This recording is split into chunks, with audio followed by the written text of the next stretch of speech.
It's just a huge honor for me to be podcast interviewing Timothy A. Brown, the Chief Executive Officer of ROI Corporation, Canada's longest standing and dominant market leader in dental practice, appraisal, and brokerage. His head office is in Mississauga, Ontario, Canada, and they have branch offices in all other provinces across the nation of Canada. He's 55 years of age. His father started the company when he was 11, and he started working for him part-time at the age of 14. At the age of 16, when he obtained his driver's license in Ontario, his father asked him to assist in taking dentists into practices so they could have a look at the dental office for sale and then would report back to his father about what their intentions were. It's just a huge honor for you to come on the show today. How are you doing today, Tim? I'm exceptional, Howard. Thanks for having me on, man. And you wanted to have this episode be 1111 because 11 is your lucky number? Well, I spoke to your producer just before we went live, and he said that aren't the Dental Town podcasts up to about 1,200? He goes, actually, today is 1,111. So that is my lucky number, 1111. A lot of people might know that number numerology, but I'm lucky to be here. Thanks for having me on. Let's have some fun, Howard. I got to tell you, I'm looking out your window. I'm in Phoenix, and let's see what the weather is right now. Phoenix is having a massive cold front. It's 73 degrees, and Phoenix is 10% Canadian. And you always know who... I didn't know that about Phoenix. Yeah, and you always know who the Canadians are because I wore sweats and a sweat jacket to go to work today, and the Canadians are walking around in shorts and tank tops. Well, I don't know if the viewers can see that, but it's -1, and you see the little snowflakes on the iPhone, so that's where I am. But -1 Celsius? -1 Celsius, which is about -3 Fahrenheit. Wow. So sorry, about 32 Fahrenheit. But I got to tell you my most funny Canadian story. So this Canadian dentist popped by. He came by the house, and we're talking everything. And it was about like today. It's 73, middle of winter. And he says, well, let's go swimming. I said, dude, nobody ever swims. I mean, this is, what is the date today? November 15th. I said, nobody swims November, January, December. And he dove in. So I thought to myself, okay, this is all in your head. He's fine. He's swimming. He's enjoying. The water, I think, was like 65 degrees or something insane. So I said, well, I'm just going to join him. So I put on my swimsuit. I dove in the pool. I swear to God, I almost died. My teeth were chattering. And I almost went into cardiac arrest, and he couldn't figure it out. So you guys are just one tough cookie when it comes to cold. Well, I can tell you why the Canadian dentist is tougher than your average dentist, but we'll save that for later in the podcast. So what are we going to talk about, man? Well, I want to talk about your ROI Corporation. I mean, you're Canada's dominant market leader in dental practice, brokerage, and appraisal. So what do you what does the Canadian market look like? I know in the United States right now, when the guys selling their practices are my age, back when they only had 4,000 dental students graduating every year, now there's 6,000 dental students graduating every year. So you got 6,000 dental students trying to buy 4,000 retiring dentist office. So it's definitely a seller's market in the United States. Is it a seller's market in Canada? Absolutely. It's almost identical, but it's a little more heated up here because we have about 550 graduates to about 25,000 practicing dentists. So the ratios are almost identical. Canadian ratios to American ratios, Howard, are virtually identical. The number in practice, the number retiring, the number graduating. But two things have changed everything here in Canada. The first is that we have a National Dental Examining Board criteria for foreign graduate dentists to re-enter and re-qualify here in Canada that is, in my opinion, a little bit liberal and a little bit loose. And we have about 1,200 dentists entering the Canadian marketplace every year, which would be the equivalent of 12,000 coming into America. We cannot fathom, and we don't need that many dentists. We have no use for them. We need about 300 to 400 dentists to come into Canada every year to roughly match and deal with the demand and the retirement rate. So when any appraiser and broker, be it here in Canada or in the US, or I've looked at South Korea, we've looked at France, Germany, other advanced markets, you need to know two things. How many are exiting? And exit means dead, disabled, retired, burned out, moved, whatever that means, exiting ownership. And how many are coming in that want to be in ownership? Right now in Canada, it's probably about 5 want to be an owner to 1 that wants to leave. In most of the US markets that I've studied, it's roughly 3 to 1, 3 want in versus 1 want out. That's what makes a seller's market. That's it. That's like real estate in Boston or real estate in Toronto or real estate in Honolulu. It doesn't matter. If you have more buyers than sellers, you've got a seller's market. And Canada at large, mostly the major cities, is a total seller's market.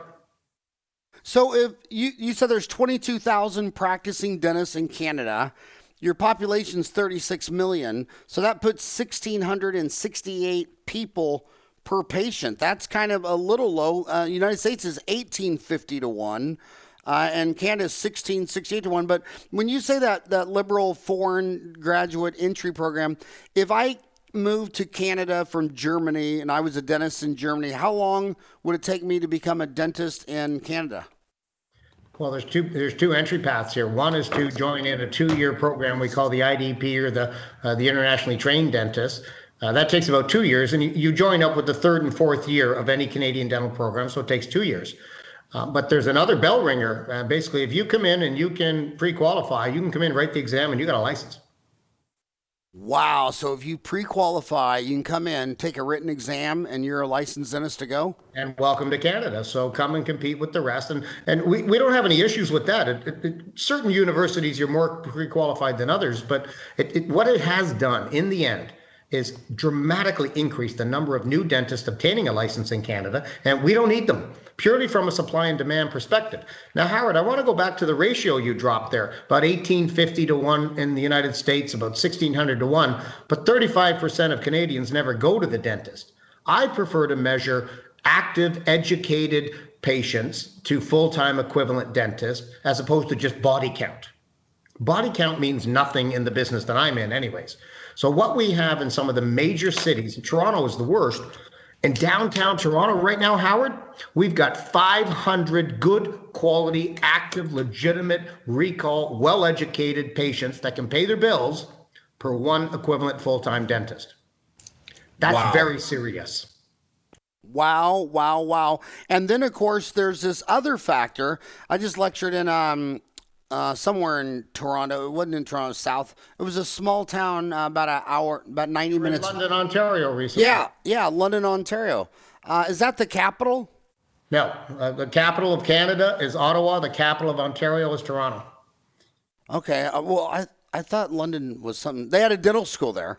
Yeah, they do. The University of Western Ontario. It's very popular. But when I was talking to the dentists there, they were very also concerned about corporate dentistry. Well, they are, and that's another trend. So now we have 550 kids graduating in Canada. We have another 800 coming from international schools, which are requalifying through various means. Well, now we have the corporate trend here. So about 6 to 7% of all Canadian dental offices, we're talking offices, not doctors now, are corporately owned.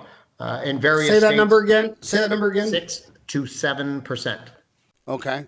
So in various states, in the United States, you have some that are 10, 15, 20, 30% corporately owned, and some states more so.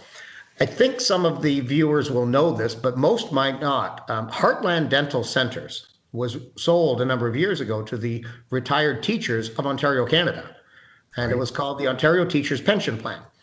And we have one of the largest teachers pension plan funds in all of North America. It is huge.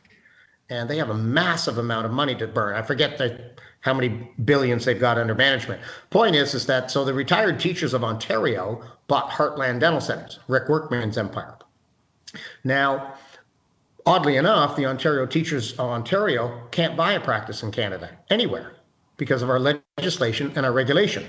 But corporate dentistry in Canada is blossoming and burgeoning, mostly because 3 or 4 smart dentists, much like Rick Workman, have got together, hired a sophisticated management team, gone down to the boys that we call Bay Street here or Wall Street there, and they've raised some money. And one of the biggest here in Canada recently announced and published in our national paper, we raised $1 billion, $1 billion, for one reason: to buy dental practices. So corporate dentistry in Canada is about to explode. And what type of impact do you think that's going to have on the dentist? On the dentist, first of all, for the new graduates, there may be limited opportunities to buy practices because the corporate dental expansion in Canada is almost exclusively focused on buying existing practices. They're not starting up. They're not signing leases and building new practices. They're buying existing. So if your son or your daughter or someone you know is about to graduate here in Canada, chances are there's a corporate that already beat you to all of the good practices that come for sale. So they, first of all, they absorb all the inventory of the good practices. And by good, Howard, I mean the larger ones. Corporate dentistry generally buys practices that generate 1 million or more in revenue. That's all about economy of scale, and that suits their business model. So now we've got, all these young kids, all the international dentists flowing into Canada. All the good practices are being bought up by the corporates. So these people are going to end up working for corporate dentistry. So the next generation of dentists may end up being the bitch of the corporate dental empire, for the lack of a better term. Another thing it does for the existing entrenched practitioners, say a man or a woman in their 40s or their 50s, they're going to end up competing with these corporates. And these corporates are very sophisticated. They have remarkable marketing and management teams. They have budgets that dentists can't even write out the number of zeros. What do we do for him? What do we do for her? How do they do that? How do you compete with that, man? That's like Bob's Burgers. That's Howard and Tim's Burgers competing with McDonald's. We're done. Yeah. Yeah, they have better managers, better systems, better marketing, usually the best locations. It's really raising the competitive environment, but dentistry is no longer down there. You've seen that in America, United States, but here in Canada, this is fairly new. We're, I don't know, maybe a decade behind you guys in terms of the evolution of this process. There's resistance. There's certain sentiments here in the marketplace where people think that corporate is evil. There's others that embrace it. So we'll see the way it plays out. But I think for the dentist, going back to your core question here, what does it mean to him or her? It means a rapidly changing dynamic of how the Canadian dental delivery system is delivered from a business protocol. To the patient, that's a whole other topic and probably not of interest to your readership and your listenership right now. So what does that mean for your business, ROI Corp? Well, for the brokers, we know that the corporates, they prefer to go direct. They want to take doctors out for dinner, and they don't want doctors to talk to brokers. The primary function of any broker, be it a Remax or a Roy Corp like us, is to expose an opportunity to the open market, to bring in multiple buyers, to educate them, to create an open, sealed bid, silent market competition, and try to create a higher sale price, and try to do it elegantly, confidentially, and hopefully the seller gets good results. That's what brokers do. That's why you let a real estate agent put a sign on your lawn, to create competition. The corporate hates competition. They hate it. They want to take you for dinner, Howard, and they don't want to know that they are the only girl at the dance. So what that means to brokers is they don't like us because they want doctors to talk to them and only to them. And they do that very effectively and very aggressively, and they have a great marketing campaign to say, come and meet with us, come and talk to us. We have a value proposition. And so for brokers, not just my company, but for all the brokers right across America and Canada, we don't like corporates because they go direct. They try to take you on a date and be the only person on a date, and they don't want you going on any of the dating websites. I use that as an analogy to make my point. The other side of that coin is that about 70 to 80% of Canadian dentists want nothing to do with corporate dentistry. So there's enough business left for companies like ours, at least for the foreseeable future. I'm looking at a decade or so. I think we're going to be as busy as we always have. Our company continues to grow, albeit we're growing at a slower pace because the corporates are chipping away at the cherries. They're getting some of the real good practices off the market. So, what advice would you have for the selling dentist versus the buying dentist? First of all, I want to ask about the buying. When my generation got out of school, I graduated in 1987. I graduated May 11, and had my own office open 133 days later on September 21st, 1987. It seems like these kids don't want to just come out of school and go rent 1,000 square foot and open up their office. Seems like they just feel like they need to go be an employee for 5 years. Back when I was little, sometimes people would do that in the military. They say, I'm going to go join the Navy for 4 years. They're going to pay off a lot of my student loans, blah, yada, yada, yada. But if you weren't joining the Army, Navy, or Air Force, you just opened up your office. And now it just seems like these young kids just want to dance around the swimming pool for 5 years and have enough misery of working for other people they can't stand before they finally say, okay, I'm so miserable, I'm just going to finally open up my own office and dive in the pool. Have you seen that change in the last 30 years in Canada too? Well, sure, because I think that the first year income expectation in relation to graduating debt ratios is very different. So regardless of the dollar amount, you have to look at the ratio. What is the first year expected income of a new graduate, and what is the average student debt ratio of the average graduate? And no matter where you are, those ratios can be measured back 5 years, 10 years, 30 or 40, or back to May 11, 1987 when you graduated, Howard. And your ratio of your first year's income, even as an associate, was probably very different than it is today. So confidence levels change, competitive levels change. And can you imagine graduating today from Boston or any one of the prime universities here in Toronto? We have University of Toronto, to know that down the road from anywhere you want to be as a dentist is a conglomerate. The corporate could have 5 or 10 locations. There are well-established and entrenched men and women that have soaked up all of the available, qualified, well-educated, high dental IQ patients. We often talk about patient flow and new patients, but new bodies and new patients don't mean anything unless they're educated, have an IQ, and can pay the bill. So today's young graduates, I think, are graduating with more debt load, more psychological detriments. The competitive landscape is horrific for some of them. And I think that they get just intimidated into working for the man, be it the senior dentist or the corporate, whatever it may be. Yeah, there's also the generational thing, but us baby boomers who, for the baby boomers listening or watching, we all know that there's an entitlement generation behind us, but that's another conversation. I think it's pretty tough to graduate today and think about setting up only because of the debt load, the cost to set up in relation to your first year's anticipated revenue. All of these ratios have changed. And I think ownership is the best way to be an owner as fast as you can. If you can come out of school and have the same courage that Howard Farran did, open up practice. But a lot of people just don't have that, and it's very different. And I'm empathetic to them, but I'm a broker and I work for sellers, and good practices cost a lot of money. So I see some long-term fundamental shifts. We're the same age, even though you look at least 10 years younger than me. I'm 56 and you're 55, you said? 55? Well, you and I are old enough where we've already seen this rodeo. I mean, 30 years ago, Orthodontic Centers of America raised $1 billion, bought all these. Yeah, it was big. We watched that explode. So it was the only one that made it on the New York Stock Exchange, and there was a dozen on NASDAQ. Every last one of them imploded. And I'm looking at these. I got 2 red flags I want to ask you. Back to Wall Street and Bay Street. These big DSOs like Heartland went and sold a big chunk to the Ontario teachers plan.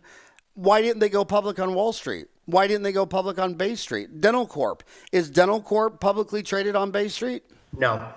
So isn't it just a monstrous red flag when something as ridiculous as Snapchat can go public, which serves no purpose to humanity? Yet 900 dental offices can't go public? It's because when Wall Street looks at these business models, they grow their sales at the same ratio as they grow their debt. I mean, they go buy $1 million office, say, "Oh, we got 1 million sales." Well, yeah, you got 1 million on your balance sheet. And then they say, "Oh, well, we bought 10 more offices for 10 million." Okay, now you're up to 11 million on your balance sheet. I mean, by the time they get to $1 billion in sales, they got $1 billion in debt. That's not how Wall Street works. So my question succinctly to you is, isn't it a red flag that none of these DSOs are publicly traded on Bay Street in Canada or Wall Street in the United States? Sure it is, Howard. I think you've hit on a very important point is When you're in the acquisition business model, your business model is to buy. It doesn't. You have to focus on acquisition. If you and I got together today and started a company and someone handed us $1 billion and said, go spend it, well, we've got a lot of work to do to go spend it. Never mind manage it. Never mind try to manage it better. Never mind try to reconfigure it. Never mind try to make it more profitable, which is what we do with our businesses every friggin' day. We try to make our businesses more efficient. But we've got $1 billion to spend. So we better spend a lot of time and money spending in order to keep the capital pool satisfied. If somebody lends you $1 billion, they want to know, what'd you do with my money? So spending it is 99% of your job. But that takes 5 to 10 years to spend $1 billion in the dental industry. But to me, that's the other huge long-term trend. And I know economists say in the long term we're all dead, but I mean, I'm talking the long term, 10, 20, 30 years. It's another red flag because getting $1 billion is actually a curse because you're overfunded. It forces you to do a roll up where you just go out and buy a bunch of restaurants. Whereas what seems to work is a roll out where you spend the first 10 years perfecting your one restaurant, and then with profits from that, 1 turns into 2, 2 turns into 4, 4 turns into 8, 8 turns into 16. I mean, you take Heartland. I mean, the consumer doesn't even know a half dozen offices around Phoenix are all Heartland dental offices. So I think that getting too much funding forced the strategy to be a roll up instead of a roll out. And I don't see any real success in roll ups.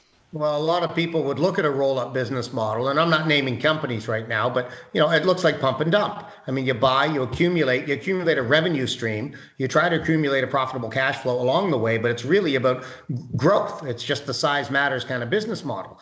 And a lot of these things, and when you look back in hindsight at any of these pump and dumps, you go, all they did was spend money. They didn't make anything better. They just put a whole bunch of things together. And this happens in the corporate world all over the world, in the steel industry and consumable and packaging goods. Imagine just throwing this into the loop, and not a lot of people, I think, have really thought this through. Howard, let's say you and I get together and go buy 200 dental offices in the next 12 months. We have 200 dental software, 200 cultures, 200 systems, 200 legacies, 200 bad habit systems of we've always done it this way here at Main Street Dental in Denver, wherever it may be. You and I have 200 wives that we just married in 1 year, man. We paid for that. We paid in full. We might have paid a premium. That's not the problem because we've got $1 billion. But now we got 200 brothers and sisters and children that we have to get to all play well together and create this unified system of chaos. I dare anybody in the corporate dental world to go buy 100 or 200 dental offices in a short period of time. It's not about the money. You got the money. I dare you to do it. See how that human resource challenge turns out. In the dental world, these aren't widget makers. These aren't minimum wage employees. These aren't people that you can push around and tell them the uniform system has changed. You show up at 8:20 instead of 8:10 in the morning now. You can't do that in dental offices.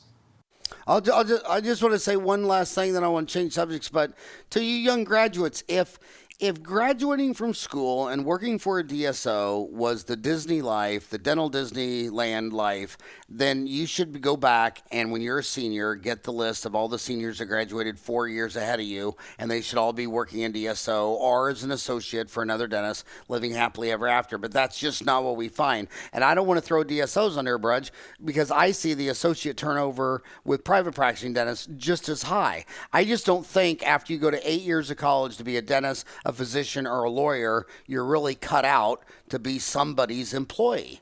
You're too smart. You're too educated. It reminds me of one of the biggest takeaway lessons in World War I and World War II, when they ran out of all the boys from 16 to 21 and started to have to go up the food chain and start getting 30-year-old men and 40-year-old men and 50-year-old men. What the military has figured out is, you tell a 20-year-old to go take that hill, he'll charge it. You tell a 40-year-old to go take that hill, he says, well, I think that's a bad idea. There's a lot of machine gun firing, and I think I might get shot. So only young, uneducated people make great employees, but highly educated dentists, physicians, and lawyers who don't even get out of school till they're 25, they just don't like being employees, and they don't make good employees. So I see the fact that Wall Street won't take any of these DSOs public, and the fact that they can't keep their dentists longer than a year or two. I just think it's just a bunch of noise, and I think it's going to be a repeat of what I saw 30 years ago with Orthodontic Centers of America and every one of them on NASDAQ. And remember, Wall Street, dentists forgot all those lessons, but man, Wall Street didn't. Every time I've talked to a broker, by the way, I had the most hilarious conversation with the broker. But Wall Street didn't forget those lessons. I don't see any of these people going public. But you know how the dentists are always talking about financing, and they want to do like index funds to have low brokerage amounts and all this kind of stuff. And they want the lowest cost. And I was asking a broker, I said, well, isn't that killing your business? He just laughed. You know what he said to me? He said, dude, guys like you or these industrial people make all this money, then you die, your wife sells the business, and then she wants to invest it. Now she's 70, 80 years old, and she's got gazillions of dollars. Do you think she wants an index fund, or do you think she wants a broker that she can call once a week and go to lunch with? And, she wants a friend. I mean, she's got so much money. And so he's like, I don't even care about all these young kids that only have a $30,000 mutual fund. He goes, I just want these ladies. He says, all I want is 70, 80-year-old ladies who have millions of dollars, and all they want is a friend. And there's this really good-looking guy up in Scottsdale. All he does every day is have breakfast, lunch, or dinner with some gazillion-year-old retired lady, and she wouldn't trade him in for an index fund for any amount of money in the world. So now let's go to buying and selling a practice. If they're coming out of school $400,000 in debt, when can you find them financing to buy a practice? Can they just do it straight out? Do they need a year or 2 years? What's it take for some kid in Canada to borrow $400,000, $500,000, $700,000, $1 million? What is the sweet spot selling price of a dental office in Canada? The one that's most liquid and most easy to finance. Like in the United States, if a dental office is $750,000, it's liquid. Once it gets over like 1.1, 1.2, they start to become more illiquid because of the financing. And then of course, rural is twice as illiquid as urban. So what does the liquid spot look like in Canada and urban versus rural? Well, I'm going to give your viewership in the United States of America shocking news right now. Here in Canada, we have a 100% financing system from all of the major Canadian chartered banks. We have 5 big ones and several others on their coattails. Any dentist in Canada with good... What are the 5 big banks? Royal Bank of Canada, Canadian Imperial Bank of Commerce, Bank of Nova Scotia, Toronto Dominion Bank, and the Bank of Montreal. What about that one, what is it, HSBC? Yeah, Hong Kong Shanghai Bank. They will do financing as well. But the point is that all of the lenders here in Canada will give a dentist 100% financing on a qualified appraisal. And there's a number of firms in the nation that produce qualified appraisals. Ours is obviously one of them. They'll give a kid 100% financing. This is new grads, 1 year, 2 year, 3 year, 5 years out, with no money down. 2 years interest only, 10-year amortization. And today in Canada, prime rate is under 4%, just under 4. And that's a slam dunk in this nation. And you do not get that. In the States, you're paying probably twice the interest, possibly shorter terms. I met with a bunch of brokers down there, some of the B of A guys, which are pretty big, and other lenders. Point is that we have a finance system here that is, quite frankly, unheard of compared to other nations, and no other industry that I'm aware of can get acquisition financing at 100% of appraised value or purchase price with no money down, 2 years interest only, and 10-year amortization. And they'll throw in a gold card and a car loan and a mortgage if you need it. So the Canadian banks do this for one reason and one reason only. Canadian dentists are doing extremely well. We talked about the new grads lately and the next gen coming in, Howard, but let's talk about the well-entrenched 50-somethings out there. They're doing just fine. We have a very, very vibrant dental industry here in Canada. We have an aging population. We have an ever-elevating dental IQ. And the average Canadian baby boomer dentist is billing $1 million, netting 30 to 40% of that. And those practices are selling for 1.5 to 2. I'm going to repeat that. The average 50-something dentist in Canada is billing $1 million, netting 30 to 40% of that. And those practices are selling for 1.5 to 2. And the corporates are buying them. The new grads are getting financing for them, which is shocking. The foreign dentists that have come here and requalified, many of them are highly motivated to be owners. They do not want to be somebody else's associate because they were owners overseas, many of them. And they're coming here and requalifying in their 30s, 40s, and even some in their 50s. Okay, I would have drilled down these numbers because a lot of these dental students, they have no idea what EBITDA is, and a lot of them think that a dental office sells at a factor of revenue. Like if it does $1 million, that's tied to the. So is the pricing more tied to the collected revenue sales, or is it more tied to the earnings net income? Well, pricing is tied to market value. So in the end, how market value is computed just depends on who the appraiser is. Some use a multiple of EBITDA, which is earnings before income taxes depreciation, for those that don't know it, but most of you do. That's just a multiple of EBITDA. Other people use a multiple of revenue. Other people use a multiple of, we use a free cash flow method. We prefer free cash because everybody runs their business a little differently, and free cash is pure. No matter how you run your business, no matter what your taxation model is, cash flow and free cash is a pure formula that is applied equally to every single business in the world in my appraisal methodology. Okay, well, trust me. I know my homie. So take a little bit of time and explain free cash flow. So cash flow is very simple. We remove all debt and all debt service. The appraiser world, the world I live in as an appraiser, assumes that everything is paid for. So that's the first thing. We remove all debt servicing, interest beyond bank charges just to run your business. We remove all interest, depreciation, amortization, capital cost allowance. That's all taken out. Secondly, we take out non-essential expenses, and every business owner puts through a few non-essential, non-reoccurring expenses. For example, I pay for my father's newspaper subscription, and it's probably not essential to the business. So we're going to add that back. A couple other things. Many business owners will put a family member on the business and in the employee pool. Most of us do that. And quite frankly, most of them don't actually work for the wage they're paid. We add that back. We don't take into account corporate tax or individual tax because taxation's a moving target. It's different in each province. It's different in each state. There's federal tax, there's provincial tax, there's municipal taxes. Take tax out. I just want free cash, please. Okay, that's all we're after. And the problem in some of the methodologies out there to get to EBITDA is you have to put in a notional manager's or operator's wage. And here's where I'm going to challenge this. And all the attorneys and the chartered accountants and the professional accountants out there and the bankers are going to choke on this one because I'm right and they don't like this. If you use a notional wage to run a business, you've just appraised every dentist in North America the same in terms of their value as a practitioner. So you might have seen some appraisals. For those of you who have seen them, it says, owner's salary, 40% of revenue or 30% of doctor revenue. There's lots of methods. The problem with that is you make all dentists worth the same. Now, for a dentist like Howard Farran to buy a business, he probably wants to make $300,000 a year. For a new graduate who's happy making $100,000 a year, the EBIT, and for Howard and the new grad, the EBIT is substantially different. So if the multiple is the same and the EBIT changes based on the owner's expectation of earnings, the valuation range just got massive. You can't do that. We as professional appraisers, and this is an industry problem today, we don't appraise people, we appraise businesses.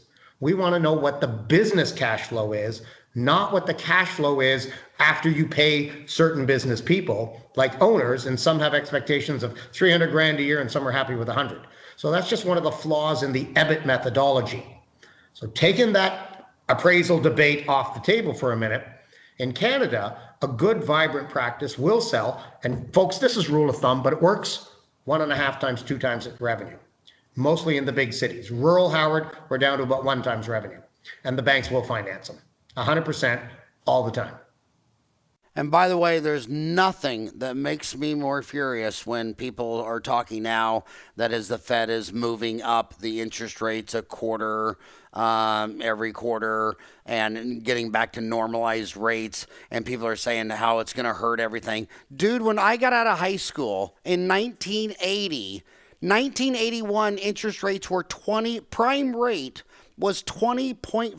17.5 up here, Howard. I graduated in 83 from high school, and 87 from college. So you and I are literally right on the same track. And it was 17.5%. I was about 19, and I thought, how the frig am I going to get a mortgage even on a sleazy little townhome or a condominium anywhere? I couldn't afford that. I recently renewed a mortgage about a year ago at 2.29%. This is one of the lowest interest rate periods our economy in North America has ever seen. And recently our prime rate creeped up here a bit in Canada. I think we're at 3.85 right now, but I don't even follow that anymore because anything less than 5 is free, as far as I'm concerned. And between 5 and 10 just means work harder. And above 10, that changes the market substantially. But these little incremental creeps in the Fed, or what we call the Bank of Canada rate, they don't change anything. If you're an entrepreneur and if you can handle $1 million debt, 3%, 4%, 5% interest, that's nothing. I also want to remind kids because the kids, it's not what you earn, it's what you burn, and I guarantee you they're so entitled. They come out of dental school, $400,000 in debt, and the first thing they buy is an $80,000 Beamer, and then they go buy a $400,000 house. But I just want to remind you one thing. I was born in '62. In 1950, prime rate was 2%. I lived through that era as it went from 2 to 20, and not one person saw that coming. Not one person saw the Berlin Wall coming down. Not one person saw the Arab uprising. And I've lived through 4 huge shocks. The 80 with interest rates 20.5, 87 October Black Monday, the stock market dropped a quarter. The Y2K bubble popped in March of 2000. Lehman Brothers August. So people just go easy on the spend. Earn money and don't spend it. Yeah, earn and don't burn. For the readers, or for the viewers and the listeners out there, Howard and I didn't script any of this. This is completely off the cuff. That's why it's called Uncensored. We didn't mean to, we're not purposely sitting here to try and beat up or trash the corporate dental phenomenon or the dental service organization. But for the young dentists, it's not your only option. You should maybe get a little experience in a dental office, maybe a year or two. Sure, that's fine. Don't be intimidated by that student loan. Be an owner. Be an owner as soon as you can. Now, setting up in certain highly concentrated areas is competitive. Yes, it is very competitive. And in Canada, it's very serious. But buy a practice. And even if the number blows you away, banks wouldn't finance it if it didn't debt service. Okay, if it debt services, it works. I want to switch gears completely now. You're talking about going into some place like Toronto, where there's a dentist for every 500 people, and it's the same in San Francisco, versus the rural. A lot of these millennials, I get it. They say, well, I want to live in a place that's got sports and theater, museums, and fancy restaurants. How advantageous is it to go an hour outside of the city limits of Toronto versus downtown? The dentists that live 1 or 2 hours outside of the major centers go to more theater, more movies, and more vacations than the ones that live in the big friggin' cities. I know. On Thursday afternoon, they close their practice at 3 or 4 o'clock in the afternoon, and no one bitches and complains. They get in a limo. They're at the big city, the airport, the theater. They live their life. They're not open 7 days a week. We have many practices here in Toronto right now that are open 7 days a week. Sundays are just another day of the week in the dental world now. Evenings. The rural dentists are living the life. Man, they have holidays. Their houses are paid off younger. Their children go to the greatest private schools. Okay, so the kids are away at private school. Okay, if they're going to private school 5 kilometers or 5 miles away, or they're going to private school 500 miles away, you have time and freedom to visit with them and to see them. These rural dentists have the greatest thing going right across North America. And for those new grads that are listening, the rural dentist, the sensibilities of rural dentistry are far outweighing economically all the benefits of the big city. And you can argue with me and Howard all day long if you want to. Get out of the city and you'll be fine. And the other thing is, Alphabet owns Google and YouTube and that driverless car program Waymo. So I don't know how, but Phoenix was their ground zero, their 2-year test period, and they finished like 6 months ago. And Google just ordered 60,000 driverless cars. And what they don't realize is that when they live 2 hours from Toronto, you're just a few years from when you're done from work. Your car will just be a box. It'll probably just be a bed with a big screen TV in it. And you'll just go lay down and plug into your iPhone, what hotel, condo, wherever you want to be in downtown Toronto, or you'll just have a desk at a Lazy Boy. So driving 2 hours won't even be an issue. I mean, right now driving 2 hours, that's a lot of effort. But in 3 or 4 years from now, you might just take a nap on that 2-hour commute. You know, Howard, I'm sure you've beaten this drum before. We've never met. Howard and I, by the way, folks, have never met. We spoke today for the very first time in person, and we're doing this by Skype. We exchanged a couple of emails starting, 2 or 3 days ago, Howard, is when I asked you to be on the show. You didn't ask me to you be on asked the me. show. We're both on the Caribbean Dental Program in Barbados in April 2019. You can look that up, Caribbean Dental Program. The point is that none of this is scripted. It's uncensored. Dentists of America, if you're young and you're not committed, get out of the big cities. You will be welcome. You will be popular. You're needed. You will do a scope of dentistry that you've only dreamed of working in the city. You will actually be required to do dentistry that you're probably not quite ready to. That's why you take your CE. That's why you get in the friggin' car and drive 2 hours and learn the endo, learn the surgeries, talk about implants. You have Dental Town. You've got networks all over the world. You've got video training. Get out of the cities. If you stay in the city, as a recent graduate or a young dentist in North America today, you are in the most highly competitive of all the healthcare professions, as I view it. It is cutthroat. It is not professional in some ways and regards, and you're only going to suffer. Yeah, and you're going to... And you're not busy and you're not making money, get out of the city. And you're going to have 50 different website companies telling you in downtown Toronto that they can make you come up first on the Google page. How is that even mathematically possible? How do all the dentists in Toronto come up first? Social media exists, and the search engine optimization, social media, whatever. It's fine to get the hits. There's one type of patient you want through your door and one type of patient only. Educated, high dental IQ, or someone receptive to elevate their dental IQ and can pay the bill. 50 new patients a month doesn't mean anything if 25 of them have no money and the other 25 have no dental IQ. New patient flow means nothing if they're not educated and financially able to accept and understand and pay for treatment planning. If you want to be in the patch and fill and that business, that's emergency walk-in dentistry. I know guys who do that. I know a guy who gets 250 new patients a month. Not one ever returns. But it's a very profitable business. That's just an emergency clinic. Know the difference, folks. So look at your location and look at the way you want to attract.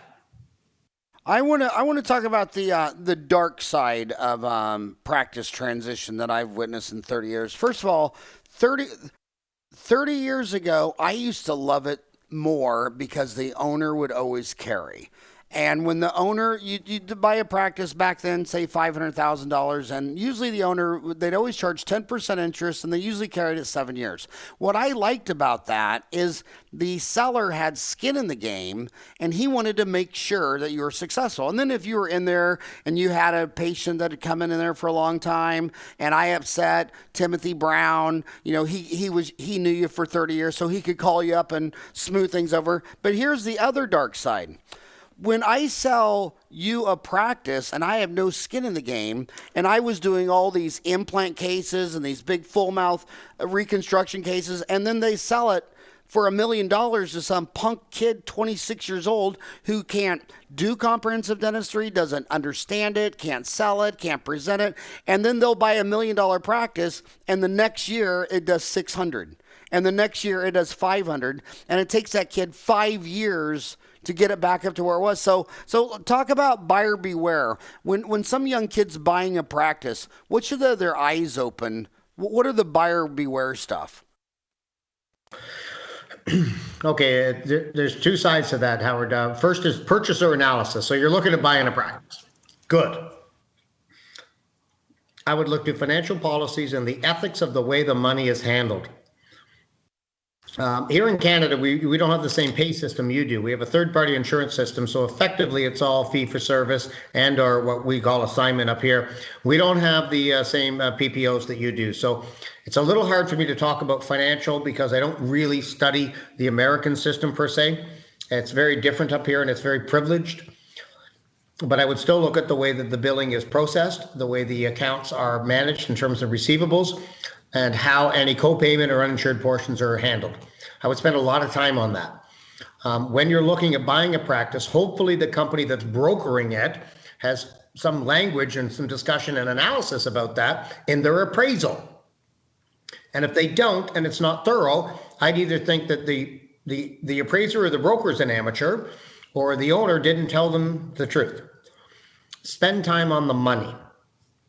After that, I would definitely look to the preventive and the recall program or the recare program. Let's see how they run that. How do they run that? What's the frequency? What's the education program behind that? How are they raising and elevating the dental IQ of that patient pool so that they come back more often for optimal and the best dental care that you and your team have to offer?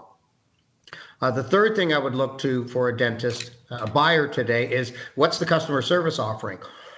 Howard, I'm sure you would agree with me. I'm going to say this, and I'm going to say it probably to the chagrin of most of the viewers.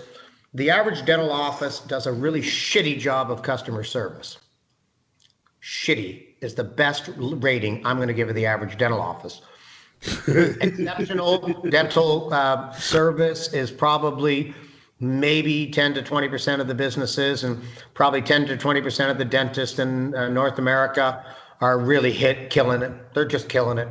And their patients love them and they tell everyone about them. And that's why they have Google reviews and social media and new patient flow off the chart. It's nothing to do with their advertising. It's nothing to do with the fees they charge. In many cases, it's not even to do with the quality of dentistry. It's the experience. So look for a practice that offers terrible customer experience and buy it and change it. Or look for a practice that offers exceptional customer experience and pay for it and run it. Those are your options. And I think your profession at large, Howard, in terms of customer service and experience, is horribly lacking at large. I would rate the average dental practice in terms of its overall management at fair. I might give it a poor. Good is not even the average. Good is above average. And exceptional is 10 to 20%. Excuse me, I've met practitioners that run practices where just the team dynamic and the energy and the element in that office is just, it's unfathomable. It's, you want to work there. I want to work there. And that's very rare. So for the buyer dentist, I think was the question here. I got a little off track. Look for either just pathetic business management and culture and change it, or look for exceptional business management and culture and just pay for it. You know, one of the what are you seeing? The number one expense in a dental office. Well, I mean, technically, the number one expense in the United States is the adjusted price off your fee schedule to the PPO. So if you're charging $1,000 for a crown and you're doing the PPO crown for $600, your number one expense 40% is the adjusted production. But after that, it's labor, and these kids are on Dental Town, and they're always talking about, you know, I'm going back to my town, and I'm seeing these practices for sale, and their labor varies anywhere from 20, 30, 40. What kind of variance of labor do you see, and what type of advice do you give on looking at that number? So, you know, wages are the number one expense in just about any business. I mean, if you look at Farran Media and I look at Roy Corp and we look around, we go, oh my God, we pay so much in wages. But that's human resource. So in Canada, we will see, and remember, we don't have the 30 to 40% PPO fee reduction here. We do have a co-payment system where a lot of the insurance companies will not cover the balance, the entire fee, but most of the dentists here are very effective at billing and collecting the difference from the patient. We have a very different system here.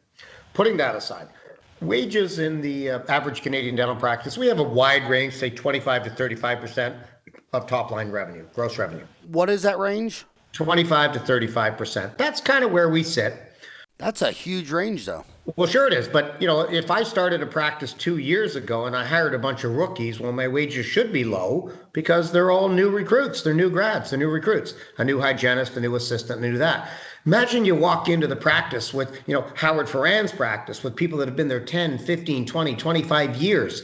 You get what's called wage creep, folks. If they don't do anything different and your practice doesn't grow, you still have to give them a little raise every year. Even if the job doesn't change, the responsibility doesn't change, the practice doesn't change, you get wage creep. So good dentists keep staff. And good staff that is kept costs more every year. It just goes up. You can't stop that. It's called wage creep. So now you got a practice doing $1 million. Well, you were doing $1 million 10 years ago. Now you're doing maybe $1.2 million, but your wages went from 28 to 32% of gross. That's just called wage creep. That's not necessarily a bad thing. It looks bad statistically because, oh my God, wages are over 30% of revenue. Crises. Yeah, but these are 20-year employees who know what they're doing and they're gold. And you as an owner walk in, do your work, and walk out. Now, if you buy that practice, Dr. Smith or Dr. Brown, go buy that 32% wage practice and say, I'm going to get rid of this expensive hygienist at $42 an hour and get someone at 22. Well, good luck with that. Let's see how that plays out. How are those patients and third generation families going to feel when you got rid of Sally, who was 52 years of age, because she was too expensive? You got to think that through now, don't you? And it's especially worse in rural areas. I think one of the common factors of very large successful companies in America is they started in a small town. Like take Walmart. Walmart started in a town in Bentonville, Arkansas. So he had to pioneer all those return policies. His wife, Helen, was at church one day and a lady walked up to him and said, I bought these shoes from your husband. The heel fell off. I took them back. He says, it's not my responsibility. I'm never going to that store again. And it was Helen telling Sam, you're going to take those shoes back. And he's like, what am I going to do with them? And then he pioneered, well, the next time Tim comes and sells me a box of shoes, I'm going to push this defective shoe back. So he pushed defects all the way up the value chain. And when you go into that small town of 5,000 and you buy this practice and then you fire all the expensive long-term legacy staff, within a week, the whole town saying, oh, I heard that new dentist went in there and everyone quit. Don't do that. Oh my God. I don't care what the economist said. This is the human service business. This is a professional service practice that you're in, doctor. You don't mess with that. I don't care if the staff is expensive according to the stats and the ADA and the economists and all the analysts. Who cares? Do they do their job well? And do the patients appreciate them and respect them? If you're the buyer, you're the new person. You're not the boss. You're the rookie in the beginning. Yeah, you sign the bank loan and you sign the lease and you sign the paychecks, but you're the rookie.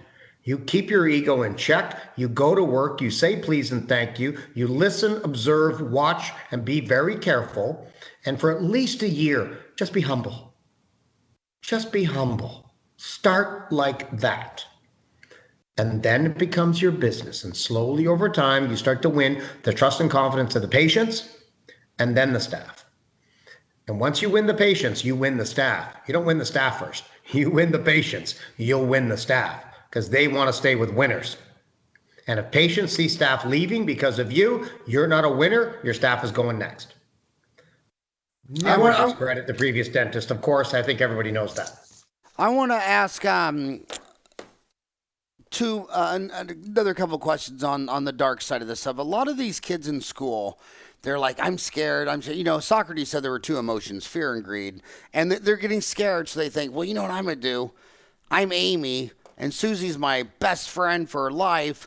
I think it'll be better if we both buy a practice together because marriages never fail. What?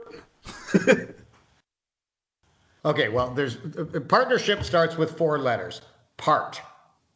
And part is a Oh, nice. I've never heard that one before. And there's only a matter of time before you part. Can I steal that one, or do I always have to give... Howard, the average partnership in dentistry, I think, has got a 10-year or less lifespan, but it's only a matter of time. And part is a 4-letter word. Some of them go really well for a long time, kind of like marriage. Some people graduate from school, get married, and die as a married couple. in dentistry, I got to tell you this for you and your profession, you men and women don't play well together. You're very individual. You're very unique. You work in a meticulous little world, and hundreds of inches matters, and you should not be partners. You're micronomists. And if you haven't heard that word, I've trademarked it here in Canada, micronomist. It's a microeconomist, micronomist. Okay. M-I-C-O. Oh, sorry. M-I-C-R-O-N. I'm not doing it. Micronomist, sorry. You know, microeconomy and micronomy is the art of looking at all the little stuff. And you spend so much time dealing with, you know, there used to be 7 curettes on the trays in the hygiene. Why is there now 6? I think the hygienist needs 7. No, I spoke to the lead hygienist. She says 3 are fine. And you just get into the stuff. You know, like stop it. And partners in the dental profession, they micromanage each other. They become micronomists. The administrivia, you've probably heard that one before. The administration and the trivial side of it is the administrivia. Like, just stop it. And being a solo business owner is enough. Being a partner is 2 solo business owner trying to manage 1 solo business. And it doesn't work well in the dental profession. So I see the attraction. We're buddies. We graduated together. You're going to do the endo. I'm going to do the surgery. You know, I'll look after the equipment. You'll look after the staff. It's a dream. It's like marriage. But businesses and money don't marry well.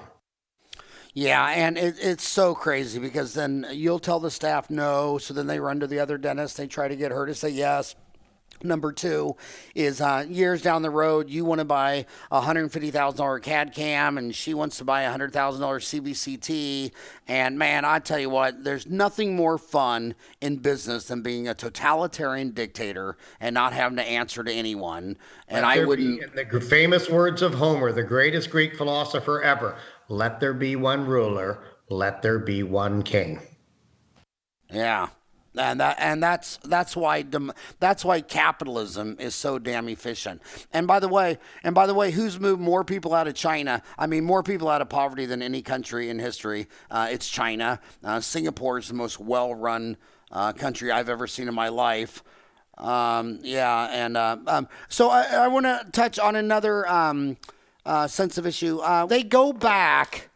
She graduates.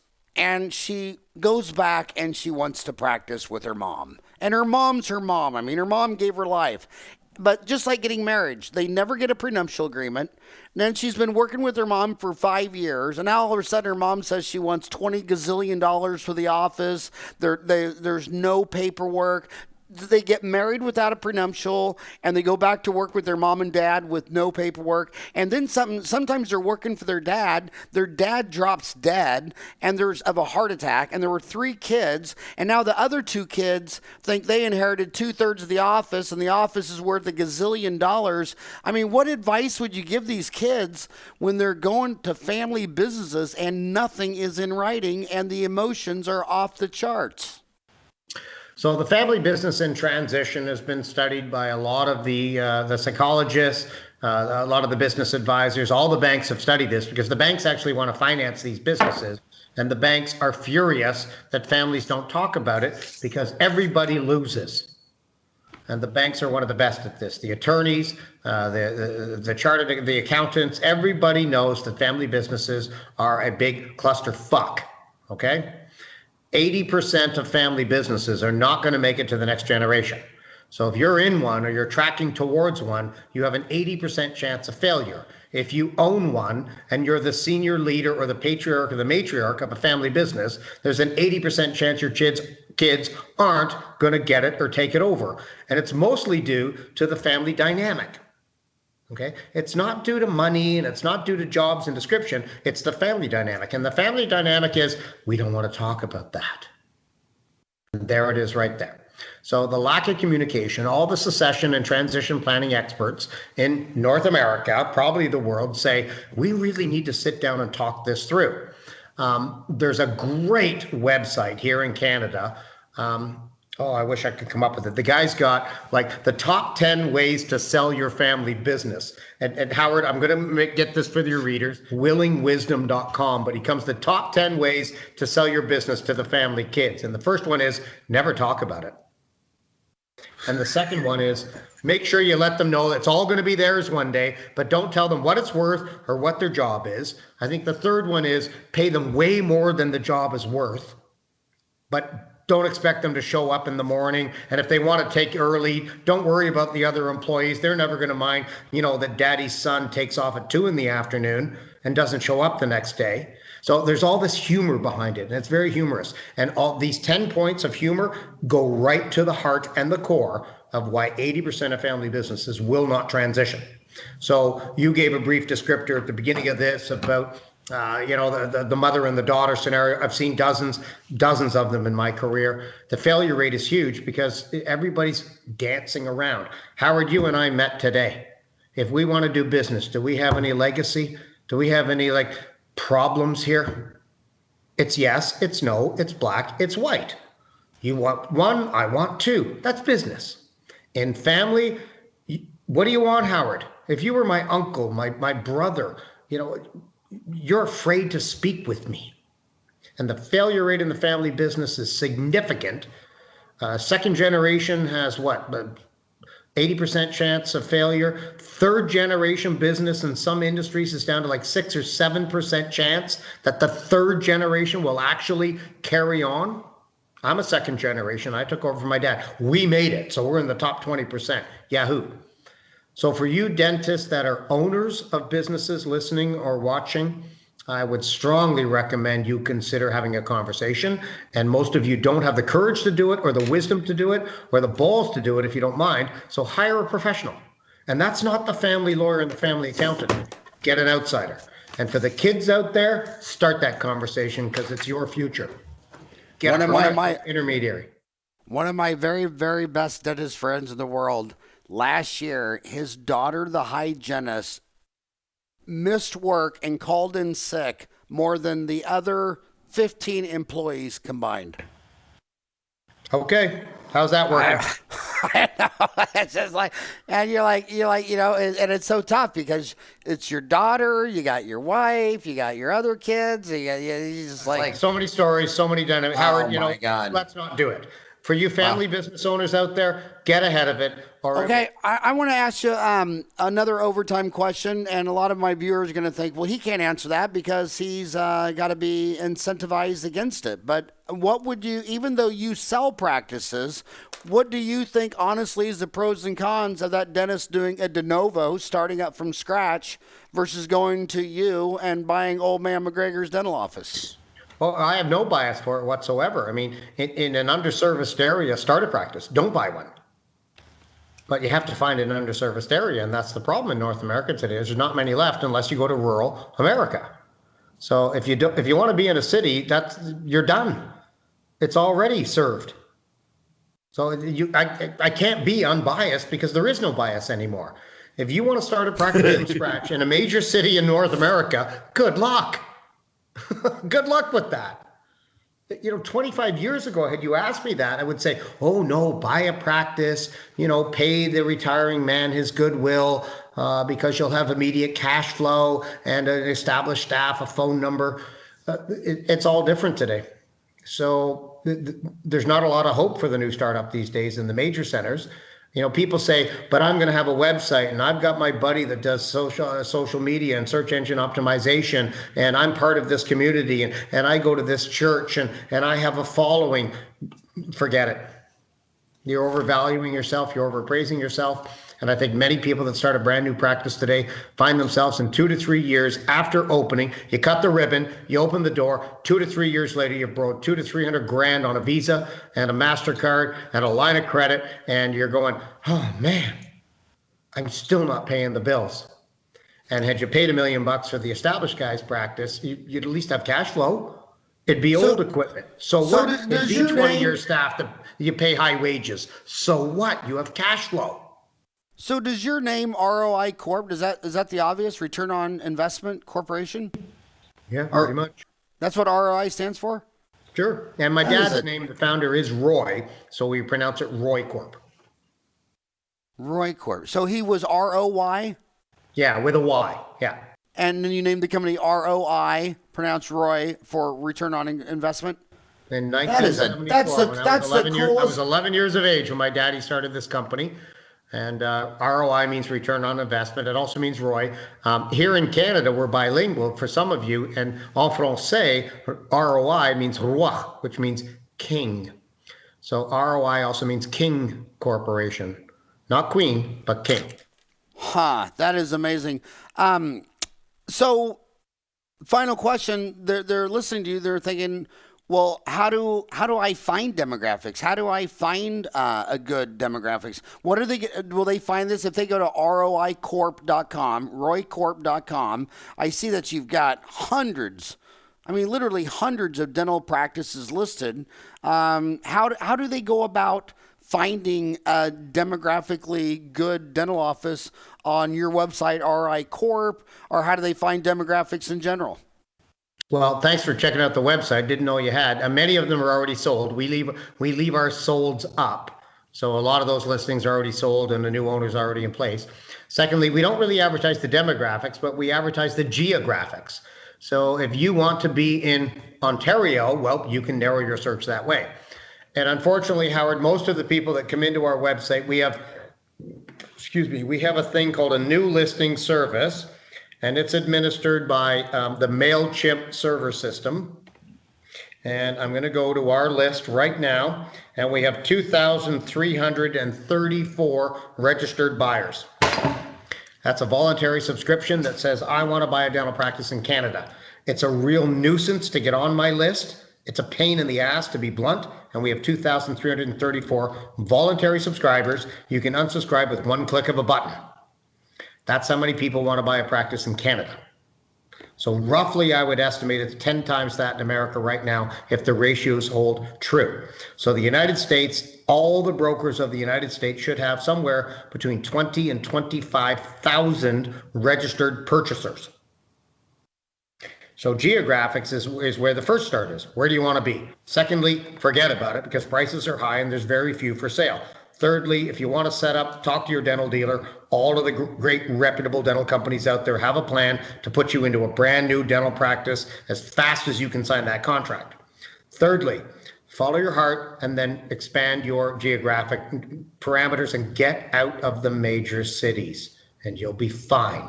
5 to 10 years from now, if you don't like it, you can always come back, but your student loan will be paid off faster. The practice will be paid off faster. You'll expand your competency in the clinical spectrum of treatment in which you offer much faster, guaranteed. The patients will love you, and most of you probably won't leave that small town. And you'll have Fridays off and weekends off, and you'll travel the world, and all your big city contemporaries will think you're genius. Those are my closing comments, Howard.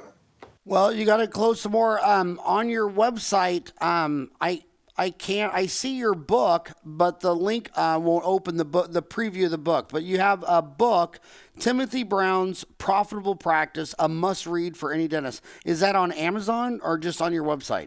No, it's down 7th and final edition. It's not for sale anymore.